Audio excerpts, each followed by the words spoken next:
Mandi, kita melakukannya setiap hari tanpa berpikir panjang, sebagai momen perawatan diri. Tapi bagaimana jika tindakan sederhana dan menenangkan itu membahayakan hidupmu setelah usia 65 tahun? Bagaimana jika sesuatu yang rutin seperti mandi air panas bisa merusak kesehatanmu? Atau lebih buruk lagi, nyawamu?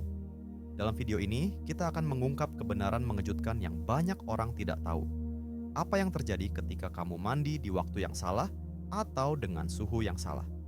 Jika kamu berusia di atas 65 tahun, fakta-fakta ini bisa membuat perbedaan besar dalam kesehatanmu.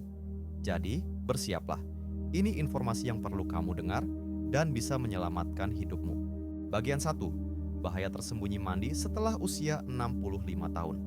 Mari kita mulai dengan fakta dasar. Bagi kebanyakan dari kita, mandi adalah rutinitas. Tetapi bagi lansia, tindakan melangkah ke kamar mandi air panas dapat memicu sesuatu yang jauh lebih berbahaya daripada sekadar membersihkan diri. Tubuhmu tidak menangani perubahan suhu seperti dulu. Seiring bertambahnya usia, tubuh kita kehilangan sebagian kepekaan terhadap perubahan suhu. Kulit kita menjadi kurang efektif dalam merasakan suhu ekstrim. Kita juga kurang mampu mengatur tekanan darah dan suhu tubuh. Ketika kamu melangkah ke kamar mandi air panas, tubuhmu merespons dengan melebarkan pembuluh darah, menurunkan tekanan darahmu. Bagi orang yang lebih muda, respons ini bersifat sementara dan dapat dikelola. Tetapi bagi lansia, respons ini berbahaya. Sistem kardiovaskularmu tidak merespons secepat atau seefektif dulu, yang dapat menyebabkan penurunan tekanan darah secara tiba-tiba yang dikenal sebagai hipotensi ortostatik. Penurunan tekanan darah ini dapat menyebabkan pusing, pingsan, dan dalam kasus ekstrim, serangan jantung atau stroke. Benar sekali, hanya dengan mandi. Bayangkan ini, kamu melangkah ke kamar mandi, panasnya mengenai tubuhmu, dan tubuhmu bereaksi dengan menurunkan tekanan darahmu. Kamu merasa pusing, berkunang-kunang, dan bahkan mungkin pingsan.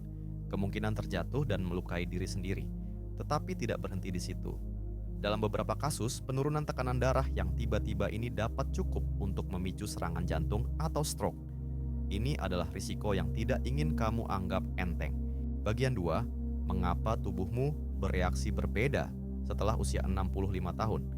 Inilah mengapa tubuhmu merespons berbeda setelah usia 65 tahun. Ketika kamu lebih muda, pembuluh darah tubuhmu lebih elastis. Sistem peredaran darahmu bereaksi cepat terhadap perubahan suhu, menyempit untuk mempertahankan panas dalam kondisi dingin dan melebar untuk melepaskan panas dalam kondisi panas. Tetapi, seiring bertambahnya usia, pembuluh darah kita kehilangan sebagian elastisitasnya. Pembuluh darah menjadi lebih kaku dan sistem saraf otonom yang mengontrol respons otomatis tubuh kita melambat. Ini berarti tubuhmu tidak dapat menyesuaikan diri dengan suhu ekstrem seefektif dulu. Karena itu, melangkah ke kamar mandi air panas dapat memicu perubahan berbahaya dalam tekanan darahmu. Tubuhmu mungkin kesulitan mengelola perubahan suhu, memberi tekanan pada jantung dan sistem peredaran darahmu. Bagian 3. Waktu terburuk untuk mandi dan mengapa. Kapan waktu terburuk untuk mandi? Mungkin mengejutkanmu, tetapi itu adalah malam hari. Di malam hari, tubuh kita secara alami mendingin dan bersiap untuk tidur. Tekanan darahmu turun dan detak jantungmu melambat. Ini membuat tubuhmu lebih sulit menangani perubahan suhu yang tiba-tiba. Ketika kamu melangkah ke kamar mandi air panas di malam hari, regulasi suhu tubuhmu sudah terganggu, yang meningkatkan risiko pingsan atau masalah kardiovaskular. Mandi di malam hari ketika tubuhmu secara alami lebih rileks dan rentan adalah resep bencana. Risikonya jauh lebih tinggi daripada jika kamu mandi di pagi hari ketika tubuhmu lebih waspada dan siap untuk beraktivitas. Bagian 4. Suhu dan waktu mandi yang ideal. Sekarang mari kita bahas hal praktis. Berapa suhu mandi yang ideal? Para ahli merekomendasikan untuk menjaga suhu antara 37 hingga 37,8 derajat Celcius, 98,6 hingga 100 derajat Fahrenheit. Suam-suam kuku hingga hangat, tetapi tidak panas. Jika air terasa terlalu panas di tanganmu, berarti terlalu panas untuk tubuhmu. Selalu uji air sebelum masuk, terutama jika kamu memiliki penurunan kepekaan pada kulitmu. Dan kapan waktu terbaik untuk mandi? Pagi hari adalah ideal. Saat kamu bangun, tubuhmu sudah sepenuhnya waspada, dan sistem peredaran darahmu siap menangani perubahan suhu. mandi di pagi hari memberi tubuhmu kesempatan terbaik untuk menangani perubahan suhu dengan aman. Bagian 5. Cara melindungi diri di kamar mandi.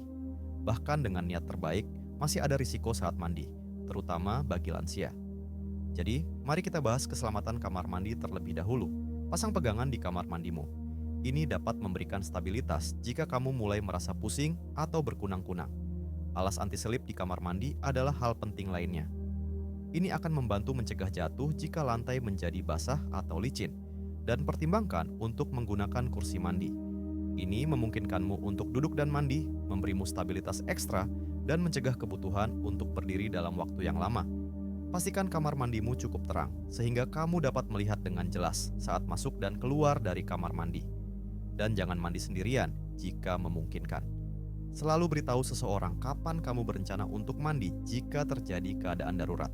Bagian 6. Tanda peringatan dan kapan harus berhenti mandi.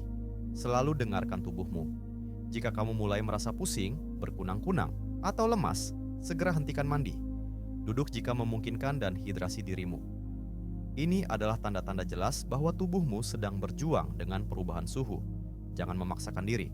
Keluarlah dari kamar mandi, duduk, dan biarkan tubuhmu pulih. Sekarang kita telah mengungkap bahaya tersembunyi mandi setelah usia 65 tahun. Dan bagaimana hal itu dapat secara dramatis memengaruhi kesehatanmu, inilah saatnya untuk merenungkan poin-poin penting. Pertama, mari kita bicara tentang suhu. Kamu perlu menyadari bahwa mandi air panas jauh lebih sulit ditangani oleh tubuh kita seiring bertambahnya usia. Kulitmu kehilangan kepekaannya, pembuluh darahmu tidak seelastis dulu, dan tubuhmu tidak dapat mengatur perubahan suhu seefektif dulu.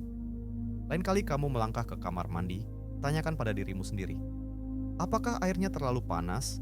Apakah tubuhku siap untuk ini? Ingatlah, para ahli merekomendasikan agar kamu menjaga suhu air antara 37 dan 37,8 derajat Celcius. Jika kamu tidak yakin, uji airnya terlebih dahulu. Mungkin terasa menyenangkan untuk menikmati mandi air panas, tetapi kesehatanmu yang utama. Kedua, waktu adalah segalanya. Jika kamu berusia di atas 65 tahun, mandi di pagi hari ketika tubuhmu sepenuhnya terjaga dan siap untuk aktivitas fisik adalah pilihan teramanmu. Mandi di malam hari ketika tubuhmu secara alami bersiap untuk beristirahat menempatkanmu pada risiko pingsan atau penurunan tekanan darah. Jadi, jadikan pagimu produktif dan mulailah harimu dengan mandi yang menyegarkan namun aman. Sekarang, di luar suhu dan waktu, ada langkah-langkah praktis yang dapat kita semua ambil untuk meminimalkan risiko. Tambahkan pegangan di kamar mandimu, investasikan pada alas anti-selip, dan pertimbangkan untuk menggunakan kursi mandi jika kamu membutuhkan stabilitas ekstra. Ini semua tentang menciptakan lingkungan yang lebih aman, sehingga kamu dapat mandi tanpa khawatir jatuh atau menjadi pusing. Tetapi yang paling penting, perhatikan bagaimana perasaan tubuhmu. Jika kamu mulai merasa pingsan, pusing, atau berkunang-kunang, segera berhenti. Dengarkan tubuhmu, itu memberitahumu sesuatu. Jangan memaksakan diri. Jika perlu, duduk, hidrasi, dan beri tubuhmu waktu untuk pulih. Sedikit kehati-hatian dapat sangat membantu. Sekarang kamu dipersenjatai dengan pengetahuan tentang cara mandi dengan aman dan melindungi kesehatanmu. Inilah saatnya untuk menerapkan tips ini. Jika kamu merasa informasi ini bermanfaat, jangan berhenti di sini. Bagikan dengan orang yang kamu cintai, terutama mereka yang mungkin berada dalam kelompok usia 65 tahun ke atas. Perubahan sederhana ini dapat berarti perbedaan antara tetap aman dan berisiko komplikasi kesehatan yang serius. Kamu tidak pernah tahu siapa yang bisa mendapatkan manfaat dari pengetahuan ini. Dan tentu saja, pastikan untuk like video ini, subscribe, dan tekan tombol notifikasi sehingga kamu tidak melewatkan tips penting lainnya untuk tetap sehat dan aman seiring bertambahnya usia. Kita semua bersama-sama dalam hal ini, dan setiap perubahan kecil berkontribusi pada kehidupan yang lebih sehat dan lebih panjang. Ingatlah, kesehatan adalah perjalanan, bukan tujuan. Ambil langkah-langkah hari ini untuk memastikan kamu mandi dengan aman dan melindungi kesejahteraanmu di tahun-tahun mendatang. Kamu bisa melakukannya.